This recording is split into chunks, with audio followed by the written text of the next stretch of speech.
Patient brokering, also called body brokering. How to identify and report addiction treatment fraud.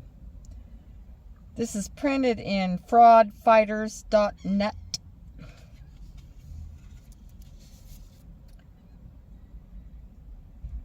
For these reasons, patient brokering is one of the worst kinds of addiction treatment fraud. A patient brokering scheme preys on people who need help, ensnaring them further into the web of dependency. Patient brokering may even incentivize the use or provide access to more controlled substances in order to continue using people as pawns in financial schemes. Speaking up about this vicious practice is a public service. If you have information about patient brokering or other kinds of addiction treatment fraud, coming forward is the right thing to do. You can save people battling addictions from harm, help reduce heartbreak amongst their families and friends, and create a safer addiction treatment system for everyone.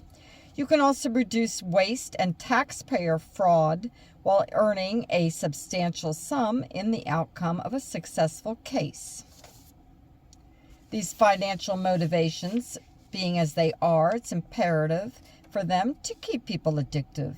They move them from program to program, or keeping them on the hook in one program for longer than necessary. Signs that you or your loved one may be involved in a patient brokering scam can include being offered a split or cash payment to enter into a rehabilitative program, being offered airline vouchers, hotel rooms, or other incentives to enter into a rehabilitative program, being given access to drugs or other substances between programs in order to continue to fuel the cycle.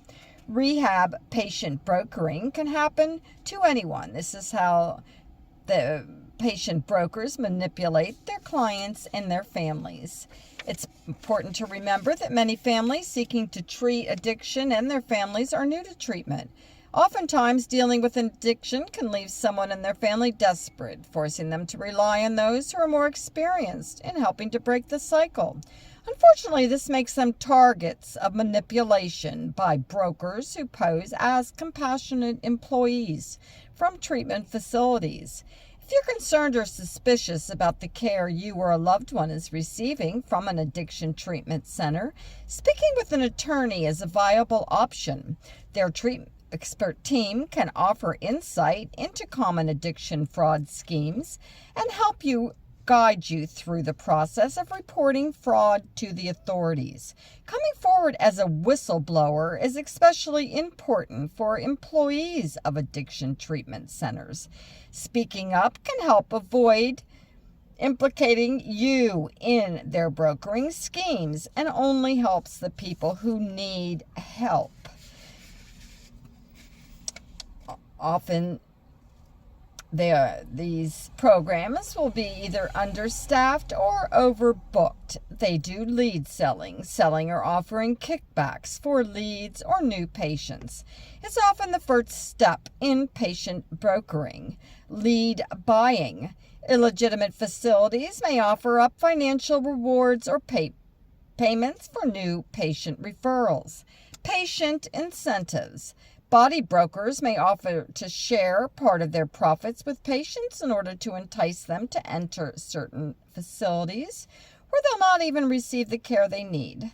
Billing for unnecessary services. The cost of many unnecessary and even harmful services is passed on to the taxpayer through Medicare, Medicaid funding.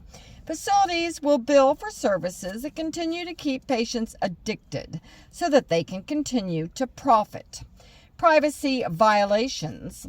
Seeking treatment means that you certainly have a right to privacy and should be treated as being worthy of privacy, which is mandated by law but not respected in patient brokering scams.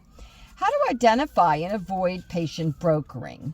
Patient brokering laws and the Federal Sober Home Task Force are the place to help prevent the commodification of those suffering from addiction.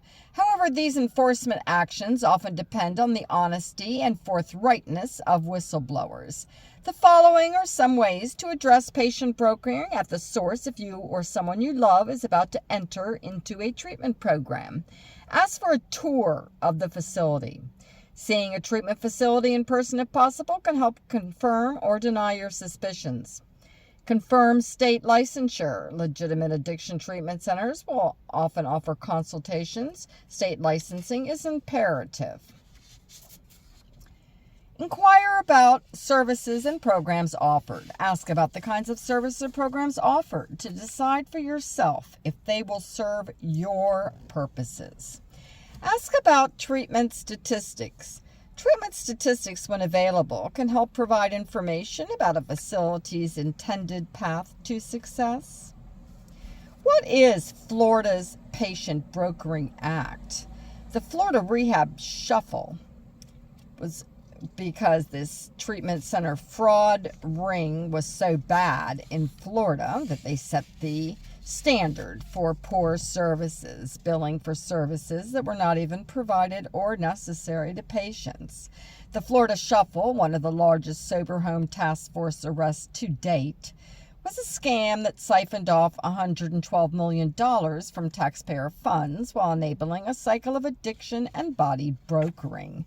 It was also part of an $875 million discovery by the Department of Justice as part of their sober home task force that helped reveal rampant addiction-centered treatment fraud.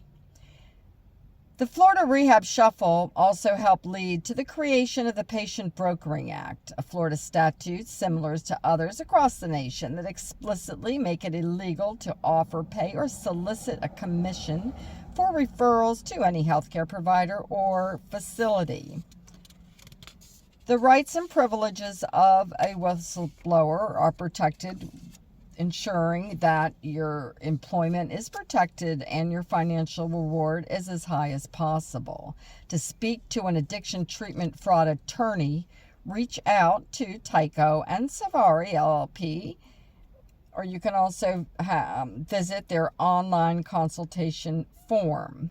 Their attorneys can help assess whether or not you have a viable case and what steps will be necessary to take the next step. Collecting evidence is key, but only some materials are admissible in the court system. A legal professional can help ensure you that you're doing the right thing in the right ways to best protect your own interests.